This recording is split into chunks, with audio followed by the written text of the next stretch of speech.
Քաղաքագետ Ստեփան Գրիգորյանի դիտարկմամբ Արցախում նախագահական ընտրություններն իսկապես անցան մրցակցային պայմաններում, հաշվի առնելով այն հանգամանքը, որ բոլոր միջազգային կոնվենցիաներում ամրագրված է ցանկացած ժողովրդի կողմից իր իշխանություն ձևավորելու իրավունքը, ուստի կարելի է արձանագրել, որ աշխարհը հաշվի պետք է նստի այդ ընտրությունների հետ։ Աշխարհը ուզած-չուզած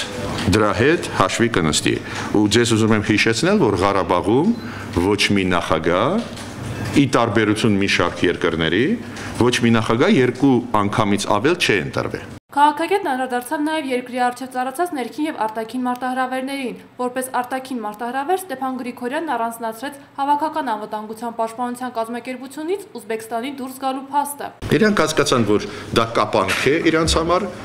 սահմանափակում է իր շահերը, իր իրավունքները, դրա համար հիմա դուրս են գալիս։ Ստեփան Գրիգորյանը նշեց, որ ՀԱՊԿ-ն չի կարող լինել մեր անվտանգության գլխավոր ապահովողը։ Ուզբեկստանի դուրս գալը եւս մեկ անգամ ապացուցեց, որ ՀԱՊԿ-ն չի կարող ապահովել 100%-անոց անվտանգություն։ Ներքին մարտահրավերների մասին խոսելիս Ստեփան Գրիգորյանը հիշատակեց Հարսնաքար ռեստորանային համալիրում տեղի ունեցած ողբերգական միջադեպը։ Ըստ նրա, այդ դեպքն ապացուցում է, որ Հայաստանում նոր տենդենսներ են ուժեղանում, որոնք առաջին հերթին իրենցից վտանգ են ներկայացնում իշխանության համար։ Ինչ որ մարդիկ ասում են ոչ, այ իմ ռեստորանում, մեկը ասում է, մյուսը ասում է իմ փողոցում, երրորդը ասեց մի քանի օր առաջ իմ քաղաքում, ես եմ որոշողը, ով պետք է ուժ կիրառի։